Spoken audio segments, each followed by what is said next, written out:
1949년에 창설된 공군. 1990년대에 들어와서야 독자적인 기본 훈련기 개발에 나선 대한민국. 막대한 비용과 고난도 기술이 필요한 항공기 개발. 대한민국 기술 수준으로 아직 무리라는 내부의 반대 의견과 항공 선진국의 공동개발 제의까지 뿌리치고 과감히 독자 개발에 나선 이유는 무엇인가? KT-1의 독자 개발이 공군 전력과 국내 항공산업 발전에 끼친 영향은 어느 정도인가?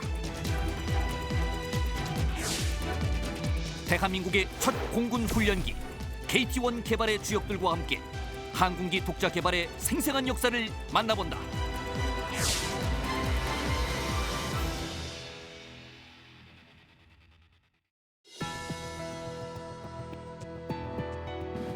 여러분 안녕하십니까? 첨단 국가의 초석, 방위산업의 라미경입니다. 오늘부터는 우리나라의 자랑스러운 날개, KT-1 기본 훈련기 개발사에 대해서 알아보겠습니다. 함께 하실 5분 소개합니다. 먼저 국가연의 항공개발본부장을 역임하시며 KT-1을 비롯해 우리나라 공군 항공기 개발을 개척해 오신 강위훈 박사님 모셨습니다. 강영입니다. 안녕하십니까? 역시 국가연에서 제3연구개발본부장을 역임하시고 한국형 훈련기와 유도탄 개발을 이끌어 오신 조태환 박사 나오셨습니다. 안녕하십니까? 조태환입니다.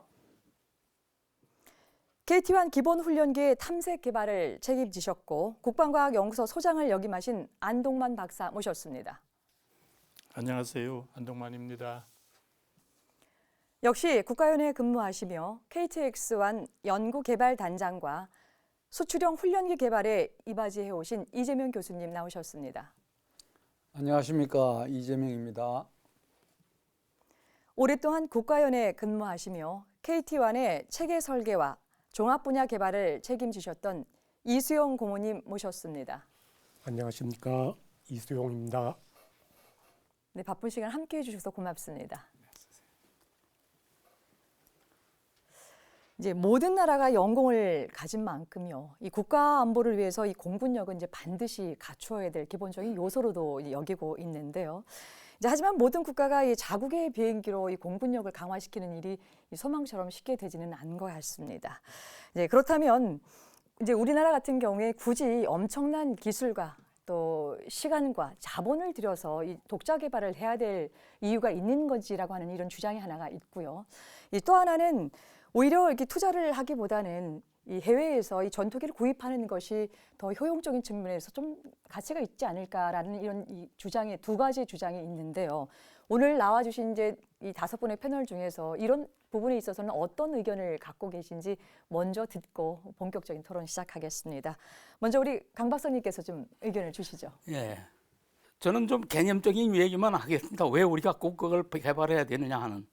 그리고 뒤에 이제 다른 분들이 더 자세한 자료적 근거를 가지고 말씀하시겠지만 우리나라는 50년대 말까지 90% 이상이 농사를 짓는 농민으로 농업국가입니다. 전혀 경공업 외에 인프라가 없었어요. 그런데 이제 60년대, 70년대 중화공업이 이제 추진되면서 약간 그 기반이 생기니까 자연스럽게 항공산업에 대한 마인드가 말하자면 생각이 나오게 됐고, 이 항공산업은 원래가 아주 그 복잡한 기술을 다루는 하이텍이기 때문에 대략 저는 설계 3분지 1, 제작 3분지 1, 그리고 시험평가 또 이거를 통합하는 일이라는 게 엄청스레 그 경험을 요하는 사항이에요. 저는 그 건물을 예를 들어서 한번 얘기를 해보겠어요. 집을 지으면 응집실도 있고 화장실도 있고 뭐 침실도 있고 뭐 여러 가지 있는데 같은 평수를 가지고 어쩌다 보니 화장실이 삐져봐요. 사실 저희 집이 그렇습니다. 그런데 그거 조금 힘들게 하면 돼요. 그러니까 불편을 감수하면 되지만은 비행기라는 건 그게 잘 안 되면 아예 그 임무를 못 하거나 못 듭니다. 아주 좋은 예가 대만의 수송기를 만들어 가지고 결국 좀 뜨다가 외부적으로는 안 알려지만 그만둬. 제가 중국에 지금 ARJ91이라고 사실은 제가 90년대부터 계속 가서 봤어요. 150명 타는 제트 만들었다 못 듣습니다. 예. 그런데 ARJ도 뭐 신문에 나기는 우리 그 동아일보나 조선일보에도 약 2010년 정도면 다 이게 띄울 것 같은데 아직도 지금 소식이 없어요. 왜 없냐? 엔진 다 제대로 돼 있고 다 돼 있지만 이러한 인테그레이션 그 기술이 따라가지를 못하는 겁니다. 그러면 이러한 것을 따라가기 위해서는 반드시 한번 해봐야 돼요. 그게 뒤에 제가 KT1 할 때 그 얘기도 조금 하겠습니다만은 이런 관점에서도 우리나라가 자체 국방을 하려면은 그러한 기술을 축적하는, 물론 다른 이유도 많이 있어요. 지금 중요한 사항들이 아주 많이 숨어 있다고 생각을 합니다. 그래서 제 얘기는 뭐 이걸로 일단은 끝내겠습니다. 예, 전투기를 독자 개발해야 된다는 이제 의견을 좀 주셨고요. 예, 그렇죠. 이번엔 해야 안동범 된다는 박사님, 얘기죠. 안동범 박사님 어떻게 보십니까? 이 항공 전력이란 거는 이제 근래의 항공 전력이란 건 현대에서 이 비행기만 잘 뜨는 게 문제가 아니고 비행기에 좋은 무장을 달아야 돼요. 그 미사일을 그 1000km까지 날릴 수 있는 미사일을 달든지 또는 뭐 저 바로 밑에 보이는 탱크를 잡을 수 있는 그런 미사일을 달든지 적기가 날라오면 그걸 바로 먼 거리에서 잡을 수 있는 미사일을 달든지 이런 것들이 필요한데 이 항공기를 우리 게 아니고 남의 게 되면은 거기에 붙이는 미사일이나 기관총이나 뭐 또 나중에 그 전자장비를 조금씩 이제 업그레이드를 해야 됩니다. 전자장비라는 건 우리가 스마트폰 계속 바뀌듯이 항공기에 들어가는 부품들도 계속 바뀌고 새로운 소프트웨어로 또 바뀌어줘야 됩니다. 그런데 그걸 업그레이드하는 성능 개량이라고 그러는데 그거를 하려면은 우리 게 아니면은 또 그 할 때마다 돈을 줘야 돼요. 그리고 무장을 달 때마다 그 파는 나라에 가서 물어가지고 이 미사일 우리한테 팔래 안 팔래 하고 물어야 되고 니는 마음에 안 들으니까 못 팔어 하면 껍데기 깡통만 가지는 겁니다. 그래서 바로 이 전력이라는 것은 비행기에서 전력이라는 것은 꼭 필요한 무장이 있어야 되는데 그 무장을 독자적으로 가지기 위해서라도 이게 우리가 원하는 형태로 막 가지기 위해서라도 이 항공기의 국산화가 필요하다는 것이 되겠습니다. 또 굉장히 중요한 말씀을 주셨는데 이 한국 산업 자체가 주는 파급 효과, 경제적인 효과를 좀 봐야 된다라고 하는 부분들. 그렇습니다. 그리고 예, 이제 이 전투기 내부에 장착해야 될 어떤 무기 체계 이런 부분들을 계속적으로 우리가 좀 하기 위해서는 이 독자 개발이 필요하다는 말씀을 예, 좀 주셨는데요. 이번엔 우리 조태환 박사께서는 어떻게 네네. 보십니까? 네, 지금 안 박사님 아주 좋은 말씀하셨고요. 어느 나라든지 사실은 기술만 되고 능력만 되면 자기네가 개발한 항공기로 자기네 나라 영공을 지키고 싶어하는 염원은 누구나가 다 가지고 있었습니다.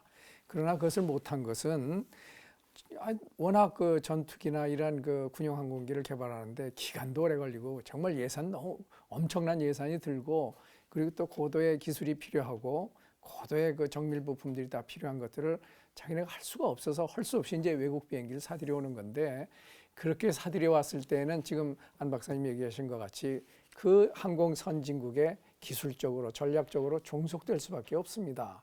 그건 뭐 당연한 일이고요. 우리나라도 한동안 그래 왔었고요. 그것뿐만이 아니고 또 하나는 항공기라는 게 워낙 비싸다 보니까 한번 사들여오면 30-40년을 운영을 해야 됩니다. 우리도 미국에서 들여온 항공기 F5, F-16, 팬텀기 전부 다 한 30-40년씩 운영을 하고 있습니다. 이런 과정 중에서 평소에 훈련할 때나 또는 작전 운영을 할 때마다 새로운 부품 또는 수리 이런 것들이 필요할 때 우리는 우리 자신이 스스로 수리할 수가 없고 우리 자신이 부품을 만들어 놓을 수가 없고 항상 이거는 외국에 가서 기술적인 지도를 받거나 기술적인 부품을 사들여 오는 수밖에 없는데 이런 경우에 정상 가격보다 항상 비싸고 손해보면서 우리가 사들여 올 수밖에 없어서 그 30-40년 동안 정말 추가적으로 많은 예산을 쓰는 것을 경험해 왔었습니다. 그래서 만일 이런 항공 전력을 우리가 국산화할 수만 있다면 지금 안동원 박사 얘기하셨듯이 우리가 개발한 미사일 달고 우리가 개발한 기총 달고 장비 달고 이렇게만 할 수 있으면 우리 엄청난 예산 세이브할 수 있습니다. 좋은 예가 지금 T-50, KT-1에 지금 장착하고 있는 모든 장비들이 우리 뜻대로 우리 의지대로 할 수 있는 굉장히 큰 그 자리를 우린 차지했는데 많은 나라들은 능력이 없어서 그걸 못하고 있는 겁니다. 아주 T50과 KT1을 보면서 다른 나라들도 많은 그 뭐라 그럴까요? 교훈을 얻었으면 좋겠다고 생각을 합니다. 예, 말씀 잘 들었습니다. 이번에는 예, 말씀하시죠. 예. 이게 이제 국산화를 하게 되면은 항상 따르는 게 뭐냐면 우리나라 자체의 소유는 제한적이거든요. 그래서 수출을 꼭 생각을 하게 됩니다. 그럼 수출하는데 그 지금 최근에 이제 수출한 KT1 한 가지만 예를 들어도 10년 전에 터키에 수출할 때 그 40대를 가지고 그 이제 그 약 3억 5천만 불의 수출 계약을 했어요.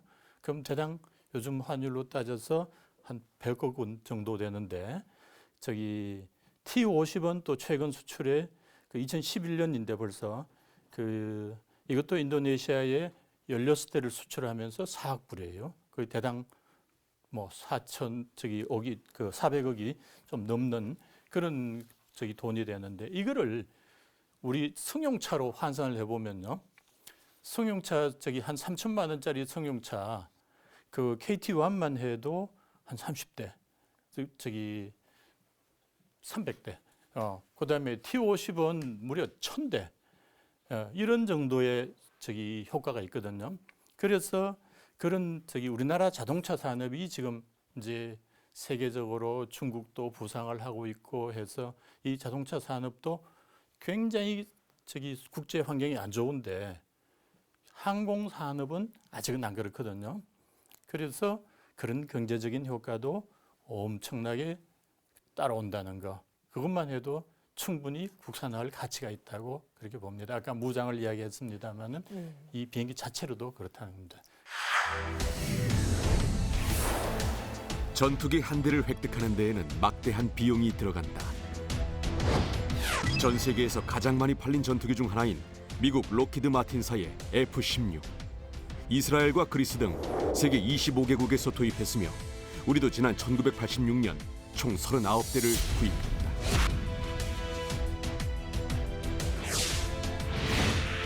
F-16 한 대의 가격은 약 5천만 달러에 달한다. 물론 전투기 본체뿐 아니라 각종 부품과 장비, 무장까지 포함된 가격이다. 문제는 본체 외의 모든 부품과 장비들을 반복해서 구매해야 한다는 점이다. 대개 전투기 한 대에는 20-30만 개의 부품이 사용된다. 따라서 보통의 전투기 사용 연한인 30년 동안 수리와 정비에 들어가는 비용도 엄청나다. 일반적으로 전투기 수입에 들어가는 총 비용 중 초기 전투기 구입비는 30%에 불과하며 운용과 유지에 필요한 비용이 70%를 차지한다. 실제로 우리나라는 2010년부터 2013년까지 F-16 전투기의 수리와 정비에 해마다 약 2천억 원을 들였는데 그중 70-80%가 국외로 지불됐다. 반대의 경우라면 어떨까? 우리 손으로 개발한 첫 훈련기인 KT-1. 공군은 국산 훈련기로 훈련을 할 경우 외국산 항공기로 훈련할 때에 비해서 훈련 비행 시간은 35%가 절감되었고 조종사 양성 비용은 26%가 절감되었다고 밝히고 있다. 공군 조종사 1명을 배출하는데 약 10억 원의 비용이 든다고 가정한다면 공군 조종사 1명당 2억 6천만 원의 경비를 절감하게 되는데 연평균 30명의 조종사가 배출된다고 가정한다면 연간 7-80억 원의 훈련 비용을 절감할 수 있게 되는 것이다. 비행기 한 대의 수명 주기를 30년으로 가정한다면 30년간 2,100억 원에서 2,400억 원의 훈련 비용을 절감할 수 있다. 따라서 KT-1은 국내 운용만으로도 이미 개발에 투자된 비용을 뽑고도 남는다는 계산이 나온다.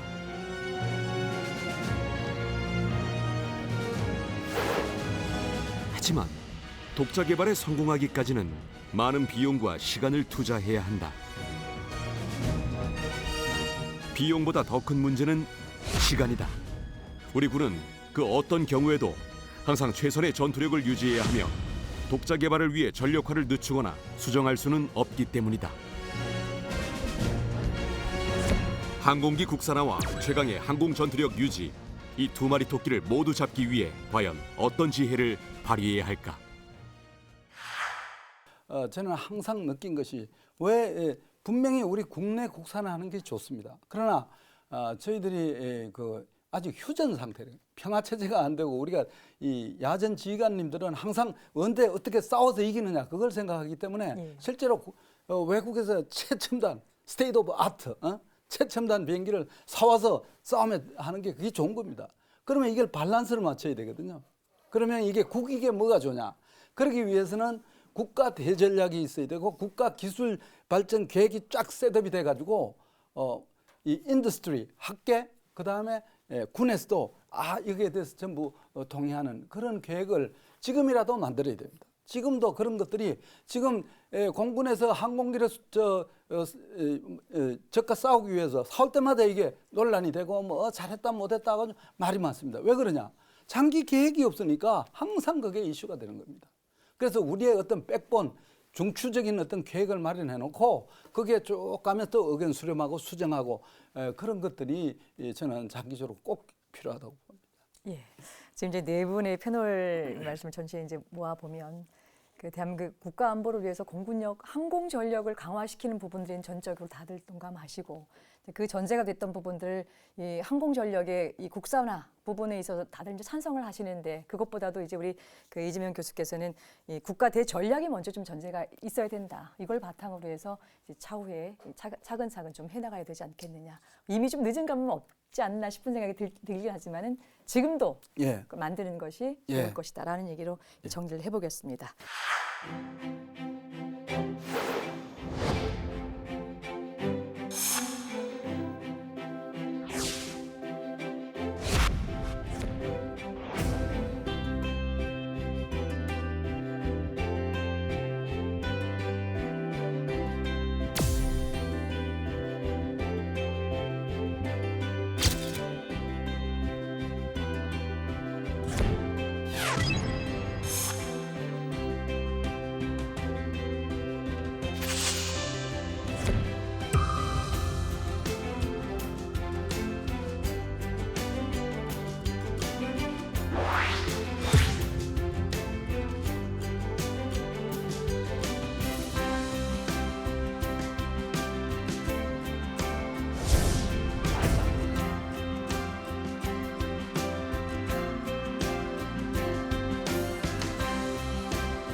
이 교수님, 이 KT-1에 대해서 알아보기 전에요. 이제 공군 훈련기에 대한 개념을 좀 먼저 이렇게 짚고 갔으면 좋겠는데요. 우리 이제 시청자들한테 이 개념에 대해서 조금 쉽게 설명이 되면 이후에 이제 논의들이 조금 다각적인 부분으로 갈 수 있을 것 같습니다. 어떻습니까?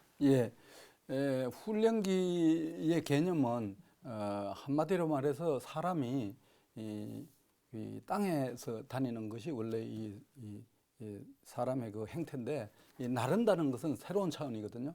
그래서 저도 공군사관학교 처음 갔을 때 하늘을 날고 싶어서 갔는데 전투기를 보니까 겁이 나더라고요. 이걸 어떻게 나중에 비행을 하냐. 그래서 이제 그 과정을 이렇게 보니까 나중에 졸업해서 보니까 훈련기 단계가 한 3, 4단계로 나눠집니다. 처음에는 이제 생도나 학생들이 차는 1단계 초등 훈련기 혹은 그 관숙기라고 합니다. 비행이라는 게 이런 것이다 하고 뒤에서 타서 이제 같이 이렇게 밑에 내려다보고 그 처음에 탔을 때 굉장히 겁이 났습니다. 땅을 보니까 어이구 이거 떨어지면 어떡하나 이런 싶었는데 그게 이제 관숙기고 그다음에 두 번째가 이제 중등 훈련기인데요. 중등 훈련기는 대학이나 공군사관학교를 나온 분들이 가서 날씨가 좋은 날 이륙하고 착륙하고 이 날아다니는 기술을 배우는 것이 중등 기술입니다. 날씨가 좋은 날. 그러니까 구름이 꼈거나 야간이나 그다음에 비가 오나 눈이 올 때는 비행을 못 합니다. 그 중등 비행 훈련은. 그래서 중등 비행 훈련은 옛날에는 그 최초에는 공군에서 T6라는 건국기 우리 국민들이 돈 내 가지고 산 비행기 있습니다. 그걸로 했고 그러다가 이제 T28이라는 트로잔이라는 미국의 노스 아메리칸사에서 개발한 비행기를 탔습니다. 저는 이제 그걸 탔습니다. 그 앞에 이제 간숙기로는 L-19이라고 해서 그러니까 L4, L5 이러다가 L-19이라는 경항모기가 있는데 그건 테일 휠이라고 해서 뒤에 이 휠이 있습니다. 바퀴가. 그래서 아주 비행하기가 어렵습니다. 제가 타본 비행기 중에 제일 어려운 게 그 L-19인데 그게 이제 그 간숙기고 초등훈련기, 그 다음에 중등훈련기가 T18, 그 다음에 이제 고등훈련은 T33이라고 하는데 그것은 록히드에서 미국 록히드에서 거의 세계 두 번째로 미국에서 개발한 제트기입니다. 그런데 그거는 속도가 좀 빠르고 엔진이 가스터빈 엔진입니다. 그러니까 이 테일파이프로부터 가스를 내뿜는 그런 제트기이기 때문에 속도가 빠릅니다. 이제 거기 가서는 마찬가지로 이륙 훈련, 착륙 훈련, 뭐 공중 기동 훈련 이런 걸 하지만 제일 마지막에 뭘 해야 되냐 하면은 계기 비행을 해야 됩니다. 계기 비행은 뭐냐? 계기 비행은 이제 속도가 빠르고 높이 올라가기 때문에 구름 속에 들어갔을 때 그 자세를 잡아야 됩니다. 그런 비행을 할 수 있어야 되고 저희들도 이제 그 옛날에 그 고등훈련 할 때 어떻게 했냐면 광주 비행장, 전라도 광주 비행장에 저희 훈련 대대가 있었는데 거기서 떠서 군산 비행장은 미기 공군이 운영하는데 거기에 그 관제사들이 미국 사람들입니다. 영어로 막 해가지고 하는데 바깥에 안 보고 앞에 이렇게 가리고 군산 비행장에 내렸다가 딱 떠서 다시 광주 비행장에 와서 타치다운 타치다운이 착륙입니다. 그렇게 할 수 있으면 이제 조종사 자격을 받고 고등훈련기를 수료합니다. 그러면 여기에다 이제 공군에서는 이제 날개를 붙여줍니다. 이제 날개를 달았다 이겁니다. 그래서 이제 그것이 이제 고등훈련 과정이고, 그 다음에 이제 전투기 F-16, 팬텀 이런 이 F-15 이런 거 들어가기 전에는 또 이 파이터 리드인, 영어로 파이터 리드인이라고 하는데 전투기 입문 훈련하는 고등 과정이 또 있습니다. 고등훈련기 다음에.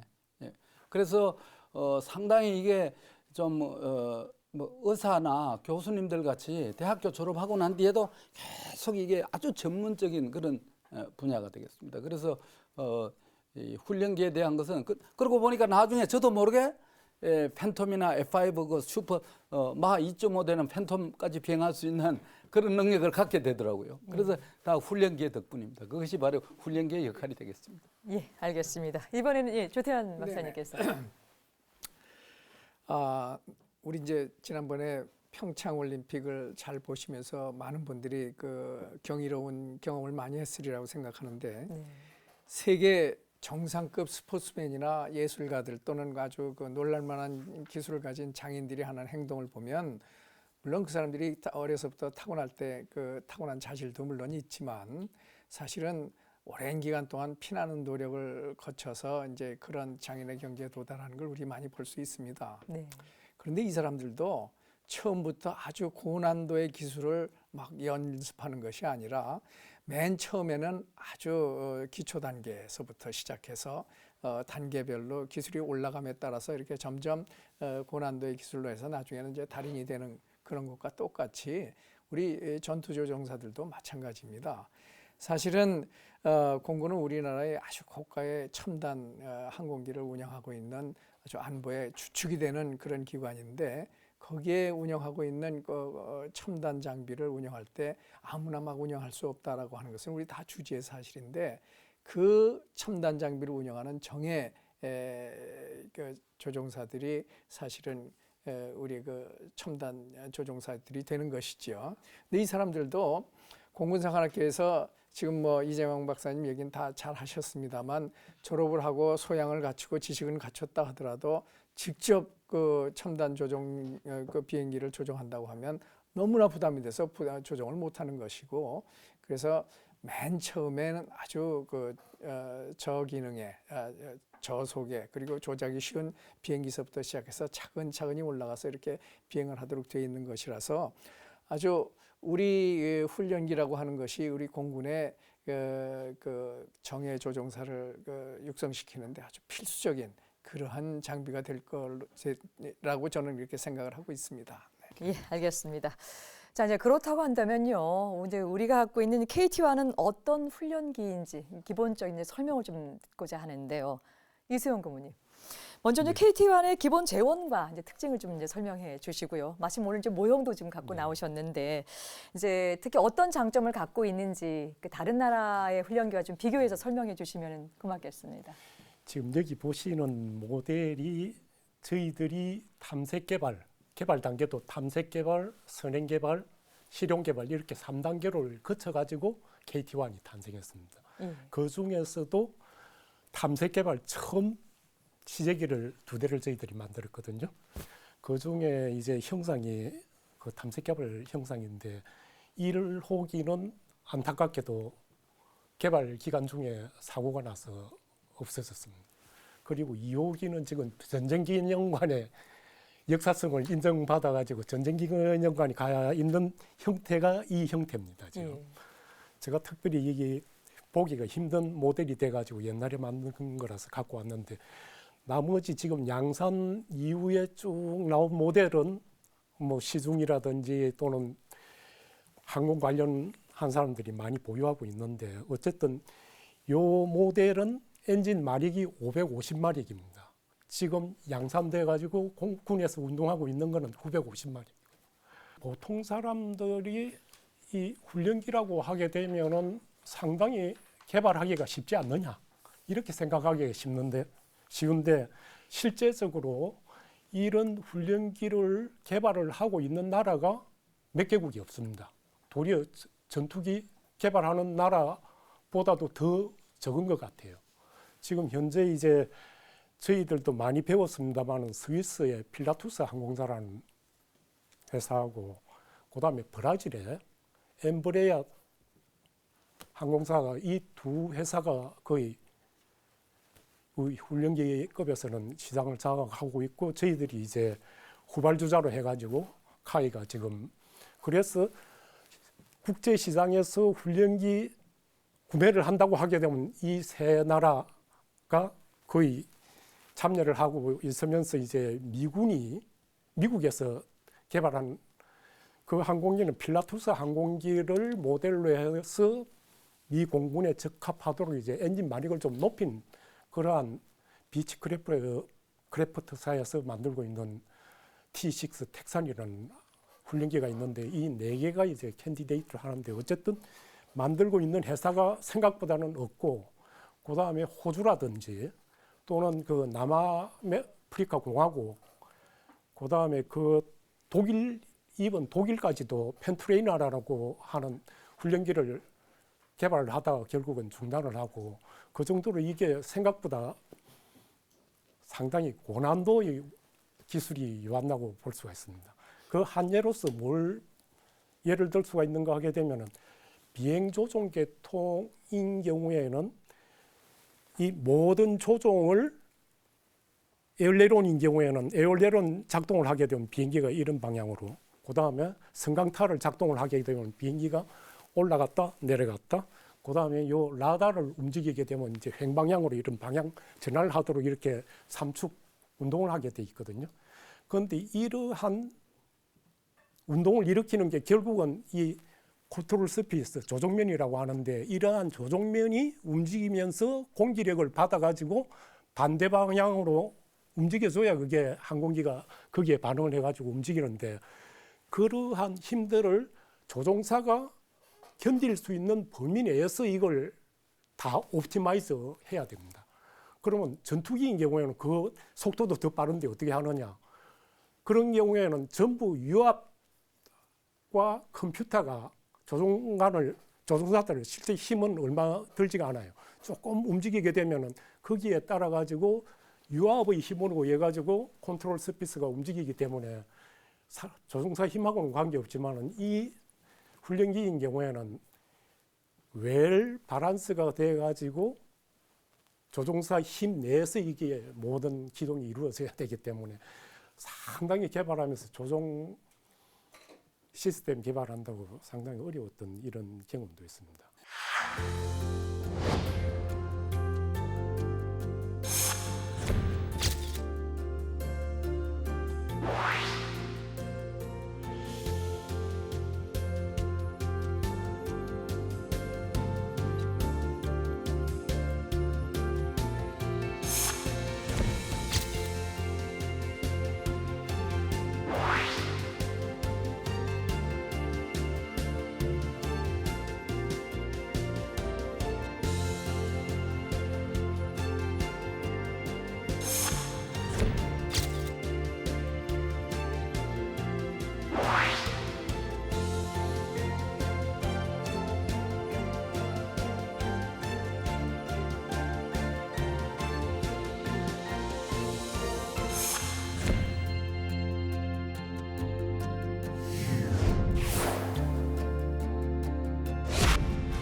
안 박사님, 이게 이제 KT1은 우리가 독자 개발한 이제 훈련기인데요. 이 말이 쉽지 사실 독자 개발을 한다는 게 그렇게 쉬운 일이 아니고 많은 국가들이 이런 일들을 못 해내고 있는 것이 사실인데요. 이 방위 산업 이 측면에서 보게 된다면 이 독자 개발하는 것이 굉장히 이렇게 높이 평가를 해야 될 또 사안 중에 하나가 될 수 있거든요. 그래서 이제 무기 체계마다 조금 다른 기준이 좀 있겠지만은 그 KT1의 어떤 독자 개발의 핵심 어떤 기준이 좀 있을 것 같거든요. 그 부분을 좀 소개를 해주시고요. 또 항공기의 경우에 이런 기본적인 기준이나 이런 것들이 좀 다른지 궁금합니다. 예, 1980년대 정도 되면은 우리나라가 이제 그 당시로선 항공 우주 분야에서 가장 큰 그 독자 개발 프로젝트가 현무 미사일이었습니다. 현무 GDG 미사일이었어요. 근데 그게 이제 88 올림픽 대비 미사일을 개발하는데 그것도 그전 한 10년 동안 사실은 준비를 해가지고 그 개발하면서 88 올림픽 대비해서 생산 배치를 했는데 그거를 하면서 이제 우리가 항공기를 개발한다고 했을 때 아까 말씀드린 그런 도입하면서 우리도 이제 항공산업 국가로 바뀌자는 게 경제기획원이라든지 그 당시에 산업통상부라든지 이렇게 이제 좀 바뀌어야 되겠다, 산업 고도화시켜야 되겠다 하는 그런 움직임이 있었습니다. 그러면은 어떤 단계로 와야 될 거냐 하는 것을 이제 정리를 해본 게 국방과학연구소 우리 강윤 박사님하고 이제 저희들 팀이었는데 그래서 이제 좀 저급 항공기부터 먼저 개발하고 그 다음에 이제 중등에 해당되는 고등 훈련기 정도로 가고 이제 전투기는 좀 미래가 되지 않겠느냐. 그게 80년대 말 90 그런 방향으로 이제 플랜을 세웠습니다. 그래서 어떻게 할 거냐 했을 때 사실 이제 공동 개발이냐 또는 독자 개발이냐 이런 것에 대해서 이제 하도 많은 사람들이 우리나라의 비행기 한 번도 개발해보지 않은 사람들인데 어떻게 너희들 믿을 수 있겠느냐. 이래서 이제 공동 개발 정도는 뭐 이렇게 이제 제안도 오고 했었습니다만은 이제 이 공동 개발 형태를 취하면은 코스트 쉐어, 워크 쉐어, 마켓 쉐어 이 세 가지가 기본인데 그 세 가지 관점에서 기술 선진국들은 코스트 쉐어는 안 한다. 그 대신에 워크 쉐어는 그러니까 너가 돈 다 대고 일은 나누고 그다음에 마켓은 우리 위주로 가고 왜냐하면 우리가 브랜드 네임이 훨씬 좋기 때문이다. 이런 것을 제시를 했었습니다. 그게 이제 바로 필라투스사하고 사실은 이제 그 네고시에이션을 하는 과정에서 그쪽에서 그런 이제 제안을 해왔는데 오케이 그렇지만은 우리가 개발하는 지금 현재 우리는 그림 그리는 단계니까 같이 그거는 차차 공동 개발에 대해서 협상하기로 하고 우선 기술 전수를 하는 형태로 취하자. 그래서 이제 약간의 돈을 주고 계약을 맺었습니다. 그러면서 이제 그 필라투스의 기술자를 우리가 설계했던 걸 들고 가서 파견해서 우리가 그림을 이렇게 그렸는데 괜찮겠습니까? 하고 이제 물어보고 아 이거 마음에 안 들어 틀려 이렇게 하면 이제 조금 바꾸고 이렇게 하면서 우리 엔지니어들이 처음 들어온 엔지니어들이 그렇게 해서 그 사람들한테 현장에서 배우고 이러면서 이제 독자 개발로 가게 됩니다. 그래서 굳이 뭐랄까 공동 개발을 택하지 않은 이유 중에 하나는 이 정도는 우리가 할 수 있지 않겠냐 했고 또 필라투스하고 협상을 하는 과정에 이 필라투스 항공기는 PG-7의 항공기는 저 모양으로 이렇게 상반각이라고 그러는데 이렇게 돼 있는 게 아니고 평평하게 갔다가 상반기 끝부분이 살짝 꺾여집니다. 그래서 그 날개를 자기들 거를 갖다 쓰라는 겁니다. 그러면은 나머지는 같이 협조를 해주겠다. 그러면서 이제 또 다른 통제기라는 게 있는데 그것은 자기들 것 갖다 한국에서 사라 이런 또 조건도 붙고요. 이제 그런 협상들이 80년대 말 89년 90년 이렇게 걸쳐오면서 이제 우리가 개발을 진행 중에 막 진행이 됐었습니다. 그래서 왜 공동 개발이나 어려운 상황에서 공동 개발을 택하지 않느냐 하면은 적어도 이 정도는 우리가 캐치업하자. 예. 단순하게 이 독자 개발이 아니라 굉장히 여러 가지 과정들도 거쳐서 예. 하게 됐다는 걸 이제 들을 수 있었는데요. 예, 이 부모님께서 지금 안 본부장님 말씀하신 거 조금 더 보태가지고 그 당시에 처음 항공기를 개발한다는 게 쉽지 않다는 거는 뭐 참여한 사람들 모든 사람들이 인지가 됐고 그래서 어떤 형태로든 해외에서 이런 경험이 있는 항공 회사랑 같이 어떤 기술 협력 내지는 처음에는 공동 개발을 사실은 계속 추진을 했댔습니다. 그래서 이런 경험이 있는 항공사에다가 전부 레터를 보내고 또 그 사람들이 저희 연구소에 찾아와서 같이 어떤 식으로 공동 개발을 할 건지. 그런데 거의 대부분 보게 되면은 외형은 못 건드린다. 내부의 일부 이제 군에서 필요한 시스템만 변경을 해가지고 항공기를 국내에서 뭐 적절히 생산을 하라는 그런 레벨로만 제한이 되고는 공동개발이는 말이 공동개발이지 공동개발도 아니었습니다. 그런데 아까 말씀하신 그 필라투스 항공사는 그래도 한 단계 더 나아가서 위잉하고 랜딩 기어만 자기들 걸 쓰고 나머지는 전부 한국에서 알아서 하라.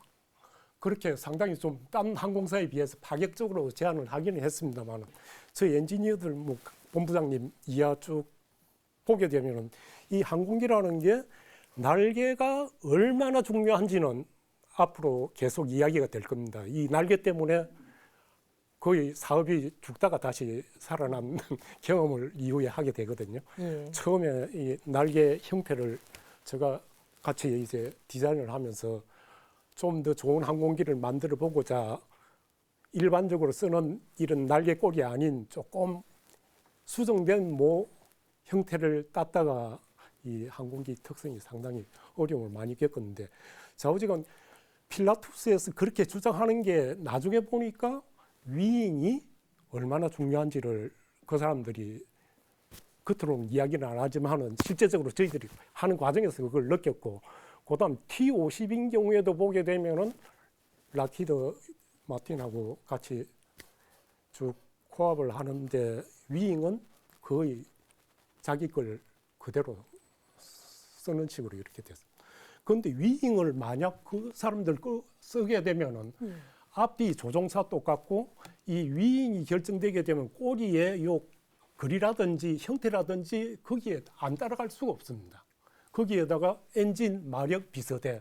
그렇게 되면은 결국은 PC-9 항공기하고 똑같은 항공기가 돼버리고 결국은 뭐 국내 개발했다고 어디 가서 이야기할 수 없는 이런 상황이 엔지니어들 디스커션 하면서 이야기가 되고 해가지고는 어느 정도 기술 뭐 자문 정도 1년에 한 2주씩 해가지고 한 3년 정도 필라투스하고 여러 가지 기술 협력 기술 습득은 하기는 했지만은 공동 개발은 더 이상 진척을 안 하는 그러한 예. 그만큼 계기가 날개가 됐습니다. 굉장히 이제 중요한 의미도 예. 갖고 있군요. 예. 앞전에도 좀 얘기를 했지만은 이 비행기별로 이 특색이 있습니다. 이 선진국인 그러니까 이 독일에서 세계 최초로 제트 엔진을 만들었거든요. 엔진 비행 하인켈 178이라는 비행기를 세계 최초로 만들었는데 그 회사가 펜트레이너라는 이 중등 기종을 이거랑 같은 걸 만들었는데 자기도 쓰고 그다음에 태국에 20대 수출해가 쓰다가 이것이 이 동체 크랙이 가가지고요 전부 올 다운 됐습니다. 그래서 태국 공군참모총장님 모가지 날라가고 독일이 한마디로 말해서 이게 실패했습니다. 예. 그다음에 영국이 또 항공기 개발에는 또 종주국입니다. 영국의 그 파이어 크래커라는 훈련기를 개발했습니다. 요거하고 유사한 사이즈인데. 근데 그건 이제 스핀 훈련이라고 해서 스핀이 뭔가 하면 비행기가 공중에서 잘못됐을 때 나뭇잎 같이 이렇게 나선형으로 떨어지는 이거를 스핀이라고 하는데요. 이 나선형으로 떨어질 때 이 조종사 이 학생이 이 캐노피에 부딪혀 가지고 정신을 잃을 정도였어요. 그래서 비행기를 이 프로토타입을 4개를 그 원형 비행기를 4개를 만들었다가 그게도 실패했습니다. 그래서 이거를 얕잡아 보다가는 중등 기본 훈련기지만은 여기에는 나름대로의 이 숨어 있는 테크놀로지가 이 남들이 모르는 테크놀로지가 있고 우리가 이 사업을 국내 독자 개발해서 성공한 것은 굉장한 특징이 있습니다. 예. 이수영 고모님, 이제 우리가 힘으로 개발한 최초의 이제 훈련기인 만큼요 독자 개발하는 과정에 굉장히 많은 기술들도 습득했을 것 같거든요. 이제 그 중요한 기술 몇 가지를 좀 소개를 해주시고요. 또 하나는 이 기술 자립도 정도나 또 이 국산화할 정도가 굉장히 궁금한데 어느 정도 좀 진척이 됐습니까? 지금 앞에서 여러분들이 말씀하신 것처럼 모든 분야의 기술 중에서도 각 분야에서 최첨단만 골라가지고 이 항공기를 설계를 합니다.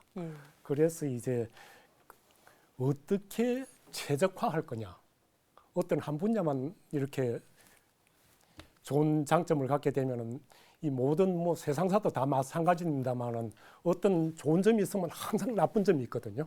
그런데 항공기는 여러 분야가 얽히고 설켜 가지고는 그래서 이 여러 분야 사람들이 이제 체계 회의라는 걸 개발하면서 회의를 하는데 각 분야 실장들이 모여 가지고 이제 본부장님 주관하여서 또는 부장님 주관하여서 회의를 할 때 이 목소리를 키우는 사람 각자들이 이제 어떻게 하게 되면 설계를 더 쉽게 하고 무게도 좀 더 많이 갖고 가서 자기들 팀원들한테 나눠주느냐 이거에 따라 가지고 설계하는 방향이 상당히 달라질 수가 있거든요. 그래서 특히나 이제 체계 전체를 다루는 이런 입장에서는 그걸 최대한 공정하게 나눠주고 합리적으로 나눠주고 그 다음에 그렇게 하는 게 있어 가지고 이제 체계공학 들어보셨을 거로 보이는데 시스템 엔지니어링이라는. 그런데 KT1 사실 처음에 탐색 개발하면서는 시스템 엔지니어링을 제대로 도입을 못했습니다. 제가 대학교 4학년 때 시스템 엔지니어링이라는 과목을 하나 듣기는 들었는데 그 당시에는 무슨 말씀을 하시는지 도저히 이해도 되지도 않았는데 주로 이제 시스템 엔지니어링 하게 되면은 이 항공 쪽에서 하고 원자력 쪽 요 두 군데서 시스템 엔지니어링을 가장 적용을 또 많이 하고 있고 그다음에 안전 측면에서도 항공기가 아까도 말씀드린 것처럼 안전하는데 원자력 쪽에서도 안전하거든요. 그래서 시스템 세이프티 엔지니어링도 원자력 쪽하고 이 항공 쪽이 제일 발전이 두 갈래로 이렇게 제일 되면서 이제 결국은 항공 쪽의 시스템 엔지니어링이 온 분야의 시스템 엔지니어링 조금 큰 프로젝트인 경우에 시스템 엔지니어링이라는 게 결국은 제한된 돈, 그다음 제한된 시간 내에서 이러한 복합적인 체계를 어떻게 효율적으로 개발을 해낼 거냐 가장 효율적으로 하자는 게 이 시스템 엔지니어링입니다. 그런데 이제 불행하게도 그러한 날리지도 없었고 해가지고 이 KT1은 하지 못했는데 T50 하면서 제가 제일 부러웠던 게 어쨌든 거기 선진항공사하고 코웍을 하면서 그 인프라를 한국항공이 거의 요즘 컴퓨터 베이스로 해가지고 다 깔고 그게 저희들한테도 여러모로 또 연구소에도 도움을 많이 주고 했는데 이 체계 공학을 기반으로 한 체계 설계하고 종합 기술 이 제대로 안 하게 되면 이 시제기 처음 만들면서 붙였다가 뜯었다가 붙였다가 뜯었다가 계속 그 업무를 제가 이제 체계 종합 실장이다가 보니까 사천에 뭐 하나 붙이고 나면 간섭이 나가지고 다시 뜯어가지고 줄질을 해가지고 또 갖고 오고 그게 하는 일이 그 조립 초기 단계에서는 매일 하는 일이 그거였습니다. 사실은 그 정도로 이제 컴퓨터라이징을 해서 체계적으로 설계를 안 하게 되면은 그러한 어려움이 조립하는 과정에서 이제 생겨나는데 그러한 체계 설계하고 종합하는 기술이 이제 이 항공 쪽에서는 가장 큰 기술이고 아까 또 날개 이야기를 조금 말씀을 드렸는데 외형 설계하는 이 기술도 뭐 쉽게 생각을 할 수 있습니다만은 풍동 실험을 외형 설계를 하고 난 다음에 풍동 실험을 해가지고 그 결과를 다시 반영을 해서 제대로 뜨는 힘이라든지 항력이라든지 그다음에 이 비행기에서는 또 안정성이 상당한 큰 영역 중에 하나인데 이게 잘못해 종이 비행기도 던지 보게 되면은 쭉 가서 잘 날아가는 게 있는가 하게 되면 던지자마자 슉 가는 게 있고 올라갔다가 샥 내려가는 게 여러분 많이 경험을 하셨을 겁니다.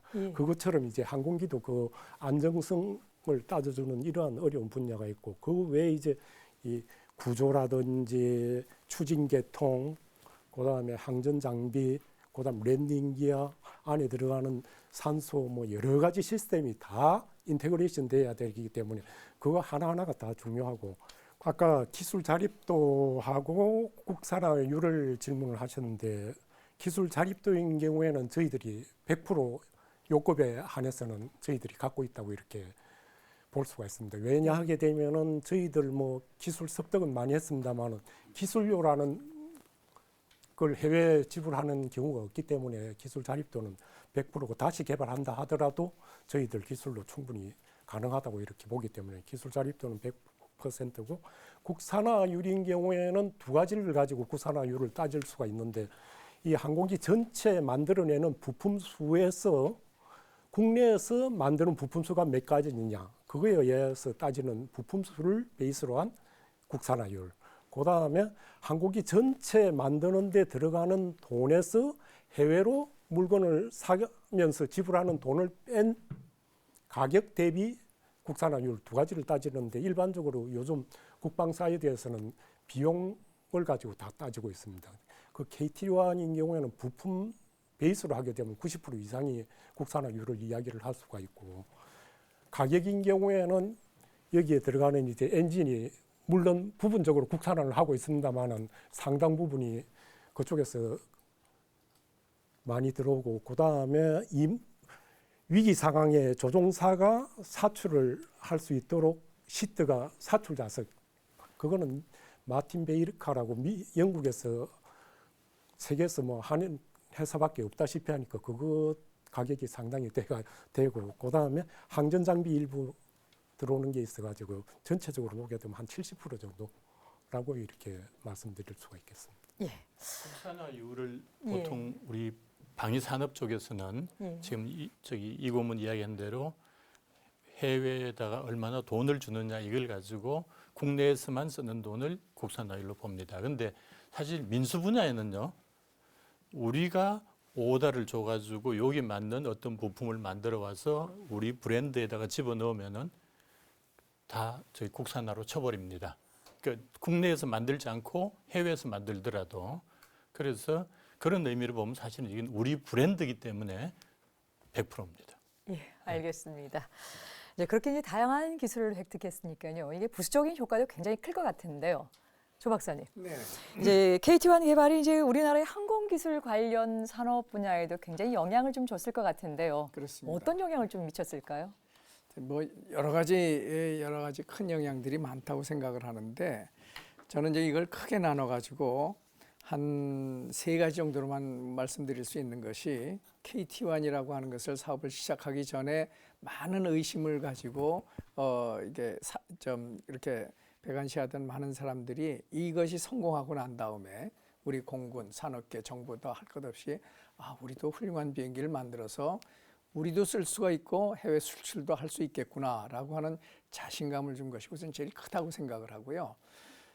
두 번째로는 이제 과제를 수행하면서 축적된 많은 산업 또는 기술 설계 관련된 기술 인력들이 그대로 사장되지를 않고 우리나라 산업계를 이끄는데 세우는데 큰 역할을 해서 지금은 카이라는 회사가 건실하게 서 있고, 그리고 카이라는 회사 하나뿐이 아니라 그 주변의 반개 회사들도 건실하게 서 있는 현황이 되었는데, 그것에 문을 열어준 사업이 이 KT1이라고 생각을 합니다. 그리고 아까 이제 우리 안동환 박사님께서 좋은 말씀을 하셨는데, 이제는 우리 비행기가 있기 때문에 우리가 양산된 우리 비행기가 있고 T-50, KT1 마찬가지로 여기에 우리가 부착하고 싶은 모든 장비들, 꼭 무장이 아니래도 좋습니다만 미사일, 폭탄, 기타 등등 다른 무장, 전자장비 이런 것들도 우리 마음대로 실험을 해서 달 수 있는 그러한 능력이 생기는 아주 다각적인 면에서 우리는 KT1이라고 하는 사업의 성공에 큰 의의를 둘 수 있다고 저는 그렇게 생각을 합니다. 네. 예. 오늘 5분 말씀 고맙습니다. 첨단 국가의 초석 방위 산업, 오늘 시간 관계상 여기까지 들어야 할 것 같습니다. 한국 최초의 공군 기본 훈련기 KT1의 개발사, 다음 이 시간에 이어가겠습니다. 함께해 주셔서 고맙습니다. 안녕히 계십시오.